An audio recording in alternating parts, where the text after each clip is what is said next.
Olá, seja bem-vindo à nossa live. Nós vamos trabalhar hoje um tema novo. Se você estiver nos assistindo no YouTube, ou no Instagram, no Facebook, entre no nosso grupo do Telegram, que é o Vila_Mentoria. Lá também nós postamos todos os nossos materiais. E o nosso canal do YouTube é o Silvio Vilela-Vila. Lá todos esses vídeos aqui do Instagram ficam residentes lá. Eu faço uma edição e subo eles lá no Instagram, também no YouTube e no Telegram. Hoje a nossa live vai ser sobre autorresponsabilidade, né? Como mudar a sua vida com ela. Então, já tem até livro publicado a respeito disso, é um princípio muito interessante e nós vamos conversar um pouquinho sobre isso. Vamos dar uma volta sobre esse tema. Se der, nós vamos concluí-lo hoje, mas vamos com calma, né? Vamos com tranquilidade. Se não der, nós continuamos na semana que vem. As nossas lives têm acontecido sempre às quartas-feiras, 8 da manhã, e às sextas-feiras, às 8 da noite. E se você perder, você pode ver no IGTV, né, do Instagram, ou no nosso canal do Telegram, que a gente sempre publica lá, ou no canal do YouTube. Ok? Então nós estamos aqui com já quase 2 minutos e vamos fazer essa reflexão, fazer esse bate-papo, essa conversa sobre o que significa autorresponsabilidade, né? Muito bom. Como mudar a sua vida com ela. Realmente, se você compreender os fundamentos e tomar essa postura nova, muita coisa vai acontecer ao teu redor. Você vai observar que várias situações serão alteradas na tua vida, tá bom? Então, assim, do que nós tratamos, né? O que significa, de fato, autorresponsabilidade? Ela está ligada ao conhecimento, ela está ligada ao autoconhecimento, ou seja, é a medida em que você se conhece, é a medida que você compreende o teu funcionamento, que você assume mais responsabilidade. Aliás, deixa eu te falar uma coisa. A tua vida ela pode ser mais mecânica, mais automática ou mais consciente. Você pode estar mais presente, conscientemente a cada instante da tua vida, ou você pode funcionar no automático. Por exemplo, eu já tive pessoas atendendo na clínica de psicologia, na mentoria, que às vezes passam anos da sua vida, um período, 2 anos, 5 anos, que elas nem lembram o que fizeram. Ou seja, elas estavam assim num estado tão interessante, né, que elas não perceberam o que a vida passou naquele momento. Então, quanto mais consciência você injetar no sistema, quanto mais consciência você tiver sobre você mesmo, sobre a vida, se conhecendo, você vai ganhar um bônus. Você vai ganhar um brinde. Qual que é o brinde do autoconhecimento? É você conhecer os outros, né? Porque se você tem coragem de olhar para você, de enxergar você mesmo, você vai passar de brinde a conhecer mais as pessoas. Porque no fundo, né? Aliás, tem uma frase que eu acho muito interessante. Frase muito legal. Ela é ambígua, mas a ambiguidade dela é a comprovação da verdade dela. A frase diz assim: seres humanos, nós somos todos iguais.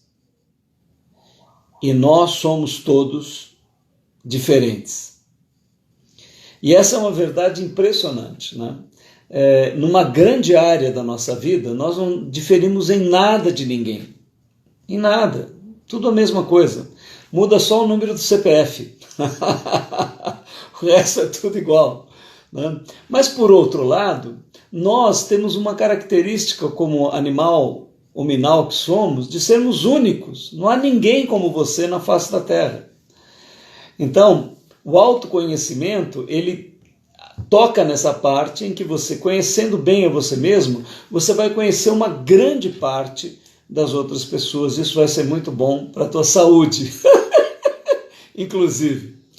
Então, assim, autorresponsabilidade, como mudar sua vida com ela, está ligada ao autoconhecimento, né? Vamos lembrar da frase escrita no Templo de Delfos, lá na Grécia, né? Conhece-te a ti mesmo.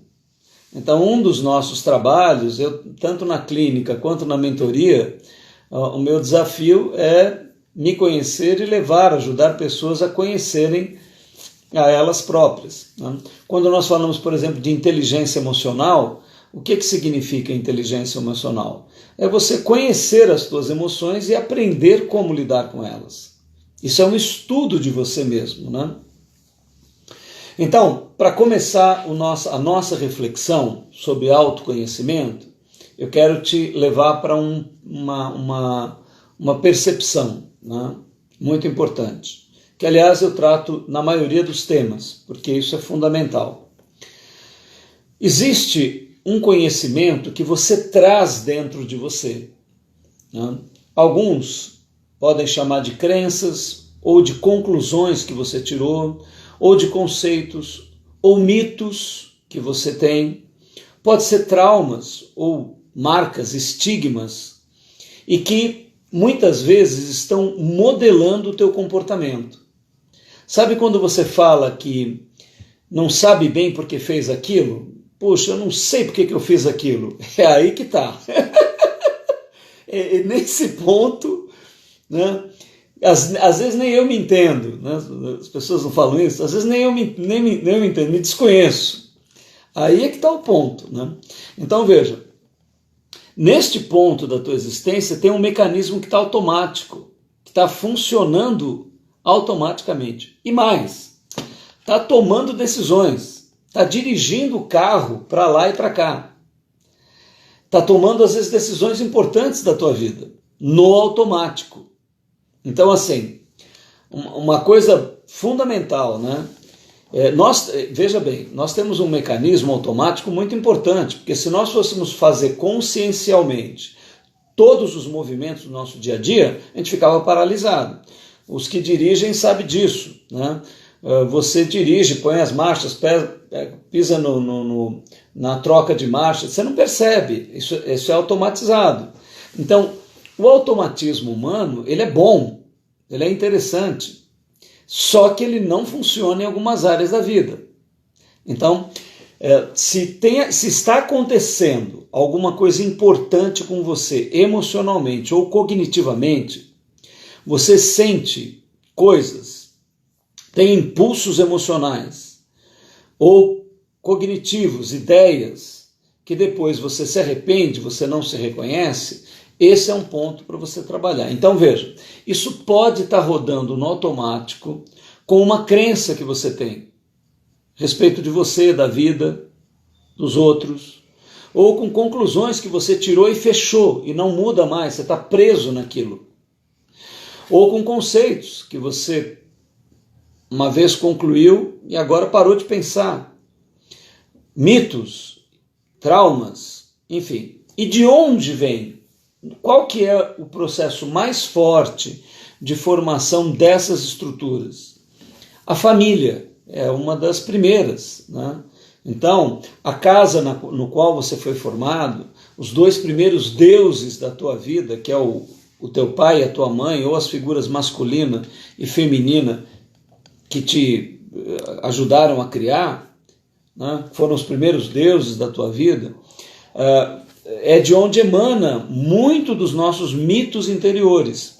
E tem famílias que esses mitos vêm já de muitas gerações, e inclusive que fazem com que fatos se repitam. Então pode vir da família, pode vir da tua visão espiritual, da tua religião, né? Nós não somos contra a religião, somos mais a favor da espiritualidade. Mas você deve de vez em quando verificar, né, os conceitos que foram colocados dentro de você pelas religiões humanas e verificar se você não está trabalhando alguns conceitos no automático, né? Maneira como você se relaciona com as pessoas, com o dinheiro, com a saúde, com outros aspectos da tua vida, se aquilo não está no automático. E sem dúvida nenhuma, a sociedade, principalmente na nossa adolescência e vida jovem, dá a última pincelada em alguns conceitos que se alojam dentro de nós.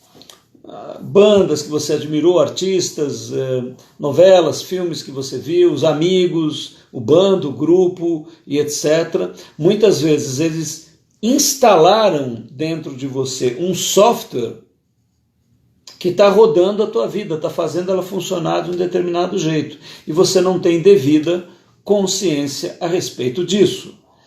Só o autoconhecimento pode fazer com que você quebre isso. Só a consciência injetada no teu sistema. E se você não trabalhar para isso, pode esquecer que isso não acontece no automático. Autoconsciência, autoconhecimento, autorrealização não acontece no automático. Você tem que trabalhar, você tem que pensar, você tem que se dedicar. Ok? Essa é a primeira laje da nossa casa. Outra coisa que eu queria perguntar para você. Quando a gente fala de assumir responsabilidades sobre a nossa vida, tem um conceito que está encravado nisso, né? Que é assim, a visão do mal, a visão do erro, a visão daquilo que não é funcional, né? Então, a primeira pergunta que eu faço para você é: essa estrutura de mal, de falha, de erro. Aliás, na nossa última live, nós fizemos em 2 encontros, nós falamos só sobre erro. Se você não pegou essa live, vá lá no canal do YouTube ou aqui no Instagram, no IGVT, eu acho que agora fica aí para você ver. Então, assim, uma pergunta que eu vou fazer para você, e eu gostaria que você não repetisse ela rápido demais. O mal, as coisas erradas que acontecem com você, sempre vem de fora? Sempre é o outro? É a sogra? É a sociedade? É o vizinho? É o país? É o presidente da República? É o Senado? É o Congresso? É a concorrência? De onde que vem? Sempre o que você tem de problema vem de fora, está fora de você, né? O mal é o outro, o problema está no outro. Então, se você respondeu, pense a respeito disso, né? Deixa eu te falar uma coisa. Nós temos um sistema de defesa, de autodefesa, né? Por exemplo, se você atira alguma coisa em alguém, você pode ver que a pessoa, normalmente, ela levanta os braços, ela tem uma tendência de se defender, né? Isso acontece fisicamente, mentalmente e emocionalmente, né? Se você vê assim, muita conversa de marido e mulher, né? Marido e mulher é um quadro típico, porque o pessoal vai ganhando uma intimidade tão grande, né? Um com o outro, que muitas mazelas acabam ficando bem visíveis para todo mundo, né? Então, é normal que a pessoa fala uma coisa, o outro já se defende, né? Não, mas não fui eu, não, aponta o outro, não, mas aconteceu isso e etc, né? Então, nós temos uma tendência de nos defender. Então, veja, se você somar as duas coisas que eu te falei, né? O mal está no outro, os problemas estão fora de mim sempre, e eu tenho uma tendência de me defender, você já percebe o que começa a acontecer com as histórias da minha vida. Eu começo a me defender e acho que está todo mundo errado, que sempre as pessoas estão erradas. Então, Eu acabo, assim, fazendo um pouco a política do avestruz. Você já deve ter ouvido essa expressão, né? Eu não sei se é verdadeiro ou não, mas o que conta essa história é que o avestruz, toda vez que ele vê um perigo, ele enfia a cabeça na areia, num buraco, ele esconde a cabeça. E porque ele não vê, ele acha que o problema acabou, né? Então, se isso for verdade, você imagina o que é um leão vindo na direção do avestruz e ele põe a cabeça na terra e acha que o leão sumiu. Não é? Só que os piores leões não são os que estão fora de nós, né? São os que estão dentro de nós. Então, veja, eu vou trabalhar com você alguns conceitos que há anos eu pesquiso, trabalho. Eu tenho uma base, né? A minha base de espiritualidade vem dos textos hebreus, da sabedoria hebraica. Então, o que eu vou te colocar aqui está relacionado com a essência da consciência hebraica. Inclusive, nós temos um canal no YouTube chamado Consciência Hebraica. Lá estão vários estudos que a gente faz. É diferente da religião judaica, né? Porque nós falamos sobre uma essência que não é propriamente religiosa, mas é um conhecimento ligado à sabedoria desse povo que já tem quase 6.000 anos de história. Bom, primeira coisa, né? Nós temos uma coisa que nos diferencia dos animais, que é a nossa quarta faculdade, né? Você tem o corpo físico, o corpo emocional, mental, e tem o essencial. Dê o nome que você quiser dar, intuitivo, corpo espiritual, essencial, enfim. Nele nós temos a consciência, que é o que nos diferencia do reino animal, de um modo geral, né? Nós somos deste reino, claro, mas somos animais hominais, que temos autoconsciência. Lá tem já que você tem consciência, surge o arbítrio, você tem poder de escolha, né? A não ser que encostarem um 45 na tua cabeça, você andou tomando decisões na tua vida. Você andou escolhendo coisas, né? É assim que a gente faz. Você tem a vontade, que é a tua capacidade de unir as tuas decisões com algo superior a você, com valores, com conceitos que são preciosos para você e que você sente que estão conectados com a vida. E você tem o amor. O amor é uma estrutura de interconexão, não é o amor entre homem e mulher, amigo, etc. Não. É o que liga um vírus a um sistema biológico. Faz uma rede, permite que haja ação, né? E o que liga um átomo, partículas subatômicas, às galáxias do universo. Esta rede imensa de conexão é o que nós compreendemos por amor. Você tem 4 faculdades, então, como eu falei, físico, mental, emocional e essencial. E agora, então, entra no ponto central sobre o que eu te perguntei do mal, né? Você tem 2 naturezas, que você pode chamar de vários nomes: vida e morte, prazer e dor, luz e trevas, né? Você pode dar o nome que você quiser. E entre essas 2 coisas tem uma penumbra muito grande, sabe? Porque não existe o pão, pão, queijo, queijo, né? Você tem a luz e depois a luz vai se enfraquecendo e vai criando uma sombra danada até chegar nas trevas profundas.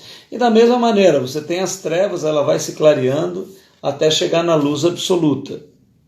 Então, essas 2 naturezas, elas ficam em 3 lugares. Eu queria que você pensasse sobre isso.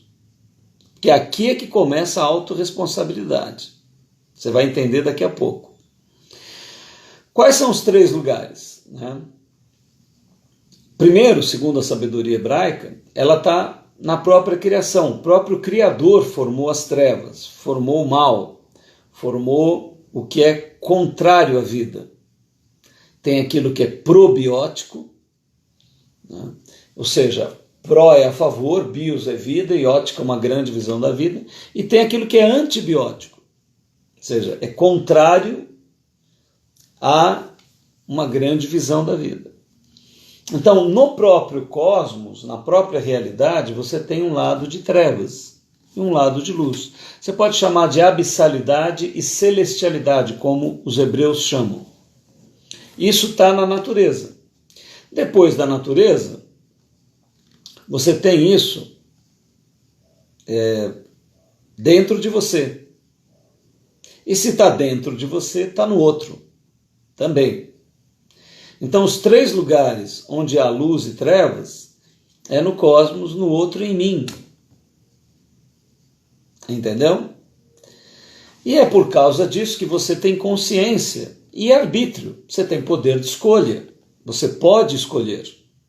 Neste ponto da criação, neste ponto da nossa história, você tem capacidade de escolha.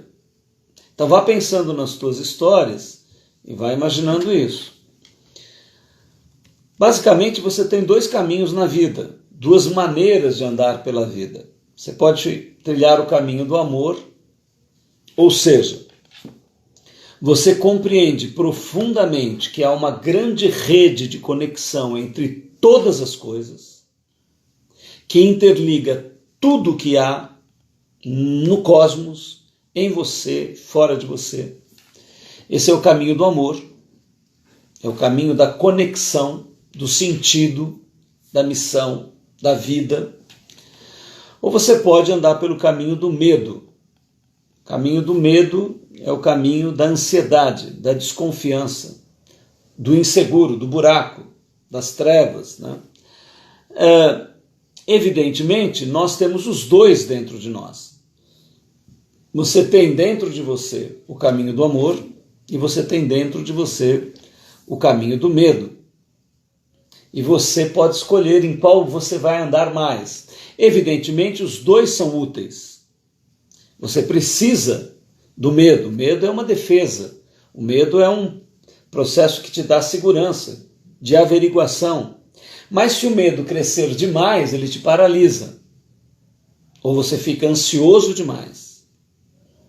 E o amor tem o seu papel fundamental e ele precisa crescer dentro de você. Nele está a confiança, nele está a liberdade, nele está a alegria, nele está todas essas coisas. Então há este equilíbrio dentro de nós. Nós temos vários motivos para nos defendermos, né?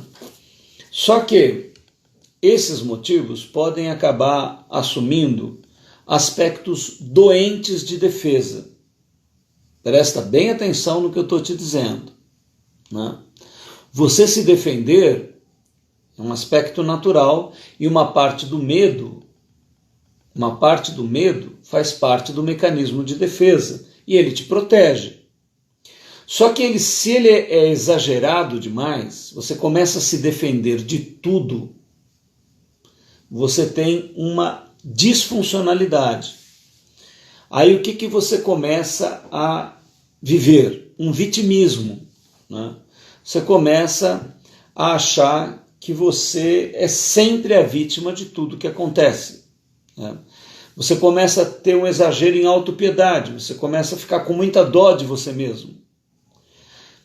Normalmente isso vem de um processo de autoimagem prejudicado dentro de você, de desconexão. E isso tudo vai te levando a não assumir responsabilidades na tua vida. Porque se você é uma vítima, a culpa não é tua. A culpa é dos maus. A culpa é das coisas erradas. É o teu marido que está errado, é a tua mulher que está errada, é o teu amigo que está errado, é a tua família que está errada, é o país que está errado, é o presidente que está errado, está tudo errado. E você? Você é uma vítima. Então, se você é uma vítima, né, disso tudo que está errado, o que você pode fazer? Só acusar os outros, né? Ficar com raiva, querer se vingar, né? Então, nós temos dificuldade em assumir uma atitude responsável pela nossa existência. por causa de todos esses mecanismos que estão dentro de nós. Esta atitude, ela é uma atitude antibiótica. Ela é uma atitude voltada para o caminho do medo. Ela é uma atitude de uma defesa exagerada e de falta de amor, né? Então, normalmente, os nossos problemas de acusação, eles estão em algumas áreas, né? Vou citar aqui as principais, né? Normalmente você acusa os outros por causa de dinheiro. Ah, não te pagam bem, te roubaram, te fizeram estelionato, etc., te enganaram, etc., não são justos com você e tudo mais.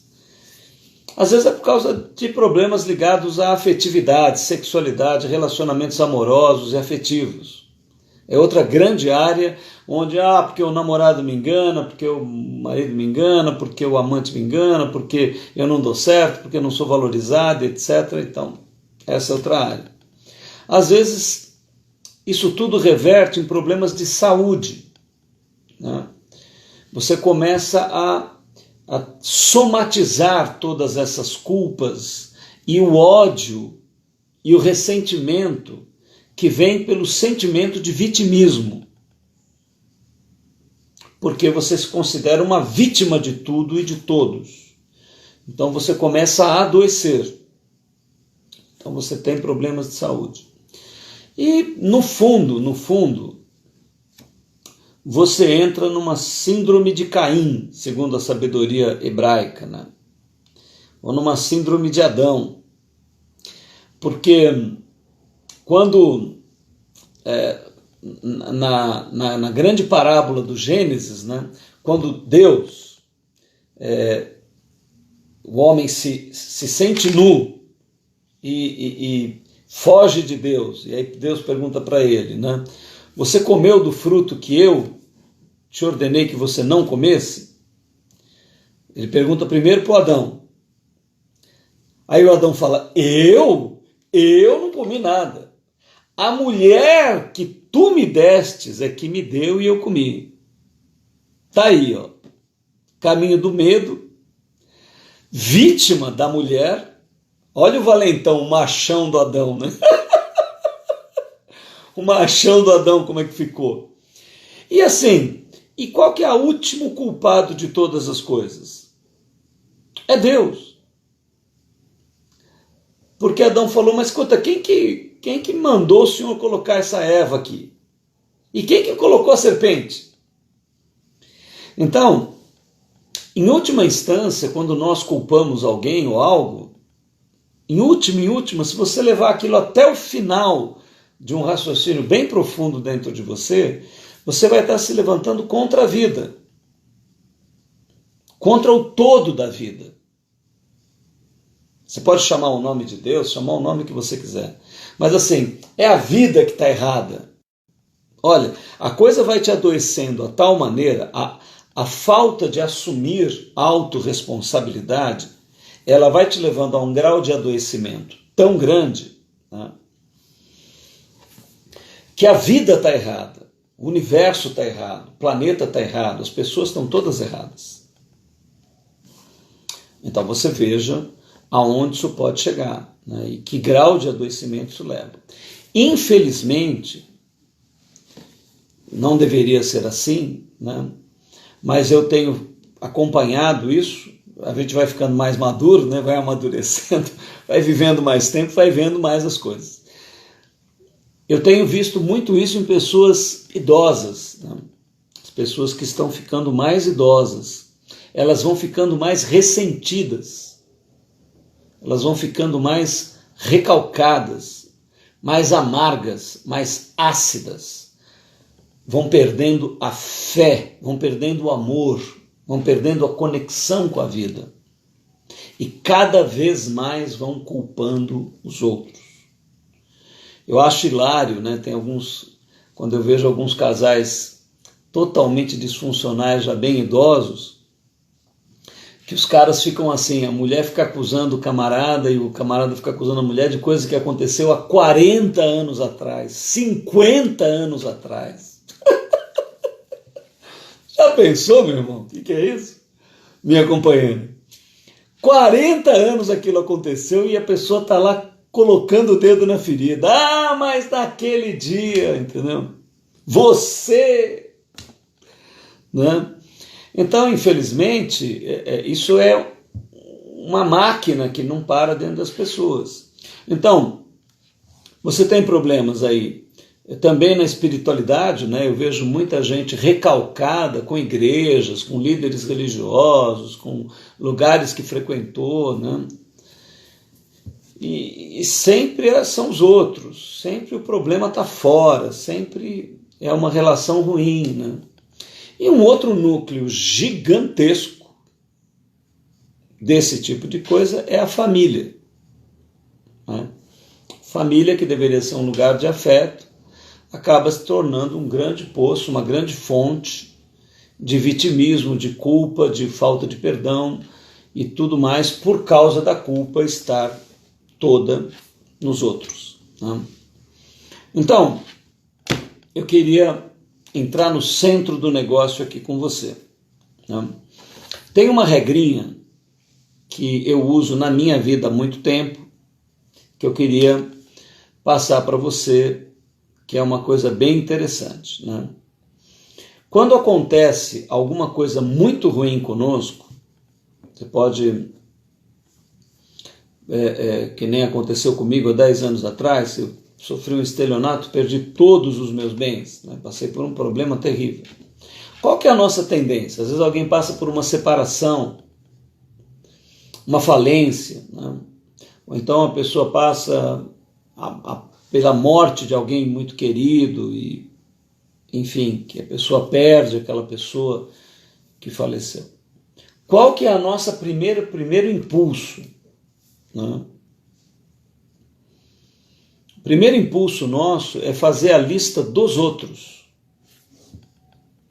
Você começa a listar, fazer uma lista e a colocar um monte de palavras em como os outros falharam com você, como os outros erraram com você.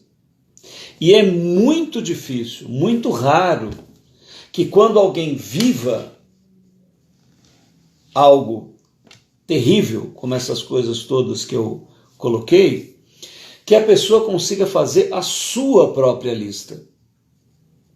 Ao invés dela responsabilizar os outros, dela poder parar e olhar para aquela estrutura de erro, de falha, de coisas ruins que estão acontecendo, e de fato elas são negativas, são ruins, como no meu caso, o estelionato, tirou 20 anos de trabalho, perdi tudo, foi uma coisa muito difícil.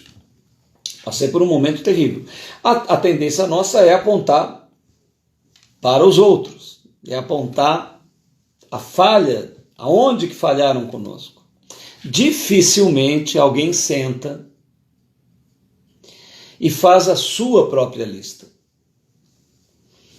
Para isso, você precisa de alguns núcleos de saúde que realmente não são muito comuns, né? E eu vou tratar com vocês a respeito disso aqui. Ou seja, nós vamos tratar quais são os núcleos necessários para o desenvolvimento e maturidade pessoal que leva você a uma atitude diferente dessa, de você passar por algo muito problemático e imediatamente querer fazer a lista dos outros, né? É o teu amante que está errado, é o teu marido que está errado, é o teu namorado que está errado, é a tua mãe, é o teu pai, é a família, é a sociedade, é a política, é o país, todo mundo está errado. Mas você, né, você está se perguntar, bom, e aonde que está você nisso, né? A tendência é a gente fazer a lista para fora. Então veja, quais são os segredos, né, fundamentais que garantem que alguém consiga dar esse passo de maturidade, né? Eu vou colocar o primeiro e o principal deles, né, que diz respeito a como cosmicamente você enxerga a tua existência, a tua jornada, a tua narrativa, a tua metanarrativa, a tua grande jornada no universo, no planeta Terra. Né? Você está aqui para quê? Por quê? Né? Qual é o motivo? Ou seja, por que nós vivemos? Né? E aí, como é que você se sente em relação a isso? Como eu falei, se você perdeu a live onde eu tratei sobre erros, recupere essa live, ela é muito interessante, eu trato dessa estrutura lá com mais profundidade, aqui eu vou tocar nela de perto. Né? Então, nessa visão hebraica que nós desenvolvemos há muitos anos, né, você tem o ser infinito que é responsável por toda a vida e toda a existência e que é responsável pela tua jornada particularmente.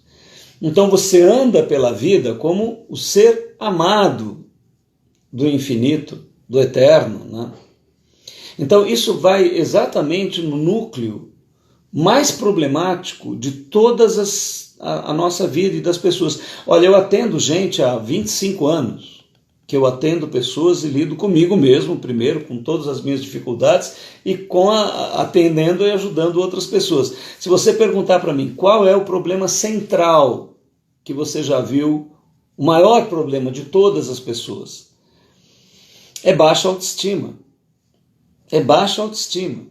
Por quê? Porque o nosso primeiro nascimento ele é muito traumático. O nosso primeiro nascimento, a sociedade, a família, todos os instamentos, todos os processos são muito difíceis. A vida é um processo complicado. Né? O nosso segundo nascimento, ou seja, quando existe uma autoparturição, né, eu vou compreendendo o significado da vida, eu praticamente tenho um nascimento que é mecânico, que é automático do universo, você não escolhe teu pai, tua mãe, nada. Mas o segundo nascimento é feito pela tua consciência. Você toma decisões, você se coloca diante do universo, diante da natureza, diante da vida. Né? E você pode se descobrir como um ente, como uma pessoa profundamente amada pela vida, profundamente amada pelo cosmos. Se você tiver alcançar dentro de você essa certeza, se você tiver uma cosmovisão onde as trevas não estão só nos outros, mas elas estão dentro de você, as trevas estão no teu interior, e se estão dentro de você, estão também no outro. E se estão em você e no outro, é porque elas vieram de uma estrutura muito maior do cosmos. E se você compreende que a vida é infinita, que há uma sabedoria infinita, que gerou tudo, então tem uma função as trevas. O que acontece de errado na tua vida tem uma função. E qual é a função? Que você aprenda, que você cresça, que você se desenvolva. Nossa, mas barbaridade, tia, que nem diriam os gaúchos. Barbaridade, mas isso aqui acaba com a minha vida. Pois é. É aí que está o tesouro, né? É aí que está o grande momento de você crescer, de você se desenvolver internamente, de você se superar internamente, de você amadurecer. O erro e as trevas não foram feitos, segundo a sabedoria hebraica, para destruir o ser humano.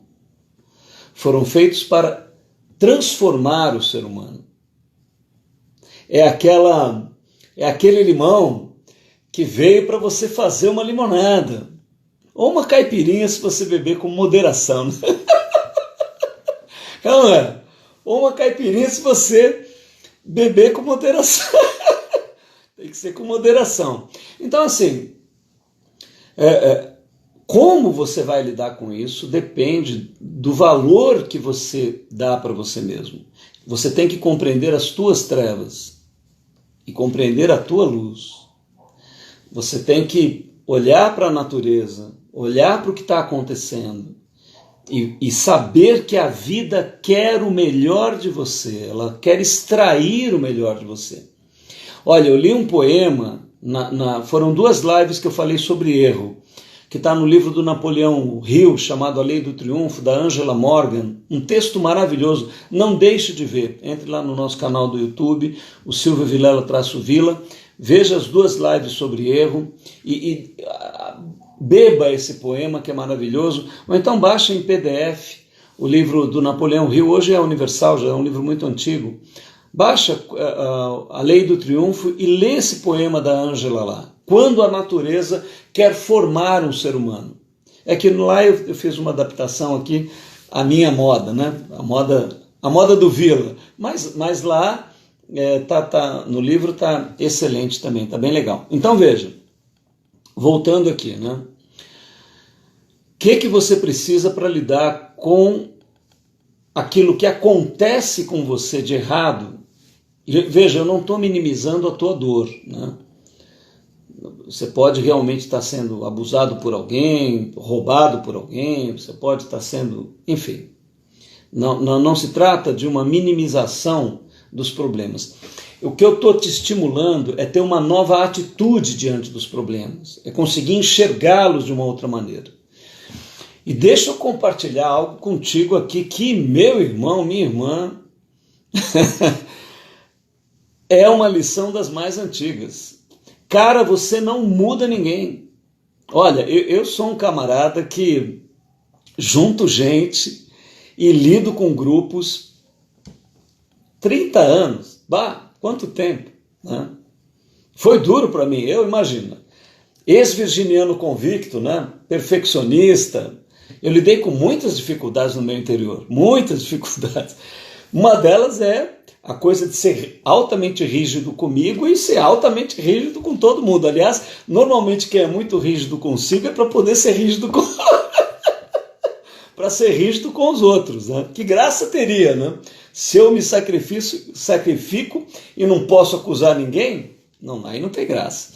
Então, assim, se você realmente, né, quer tratar o teu interior, quer buscar no teu interior recursos novos, capacidades novas, né, você precisa olhar para isso. Você precisa olhar para esta posição que você assume diante da vida e para a posição que as trevas têm, que o mal tem na tua existência, né? Então, eu vou dar aqui algumas palavras, né, que nós acabamos usando como sistema de defesa. E depois eu vou encerrar com a poesia e nós vamos fazer uma segunda live sobre essa questão de autorresponsabilidade, porque o núcleo do nosso sistema ainda está chegando. Mas aqui, sem essa base, não daria para eu falar com vocês, ficaria muito superficial. Eu sei que o nosso canal aqui não é um conteúdo muito assim fácil, né? Leve, mas eu acho que dá, as pessoas que querem profundidade vão conseguir alcançar algumas coisas interessantes. Então, o que acontece, né? O núcleo central é você se sentir amado e sentir que todas as coisas da vida, elas convergem, no fundo, para um melhor para você. Você tem que alcançar essa visão, essa cosmovisão. A partir daí é que você vai poder fazer a tua lista, porque você vai perder o medo e vai começar a andar pelo caminho do amor, porque você vai se sentir amado. Sem que alguém se sinta amado, é muito difícil amar, né? Então, sem esses 2 fundamentos, né, se isso não é claro na tua vida, se dedique, busque a espiritualidade, busque algo que faça você alcançar essa condição de se sentir amado, porque você é amado, né? Não foi à toa que de 500 milhões de espermatozoides a vida escolheu você. Você foi amado desde o ventre da tua mãe, antes do ventre da tua mãe. Você foi escolhido para nascer, para estar aqui na Terra, para olhar a natureza, as estrelas, o sol, a lua, para olhar tudo isso. Então, o que nós vamos fazer agora aqui é listar algumas palavras que a gente usa, que são boas palavras, mas que a gente coloca em coisas ruins, né? Então não coloque boas palavras em coisas ruins, não vai funcionar. Isso é um mecanismo de defesa, você vai estar se escondendo atrás dessas palavras, entendeu? Então, por exemplo, né, vou usar o meu caso em particular, quando você passa por um estelionato, quando alguém leva todos os teus bens, a primeira reação que você tem é dizer, né, eu confiei na pessoa. Aí eu pergunto para você, confiança é algo nefasto, é algo ruim, é algo prejudicial ao ser humano? Não, não é algo nefasto. Então foi porque eu confiei na pessoa que eu entrei naquela estrutura toda? Essa é a nossa primeira reação. Eu pego uma palavra boa e coloco em algo ruim. Por que eu faço isso? Porque eu estou me defendendo.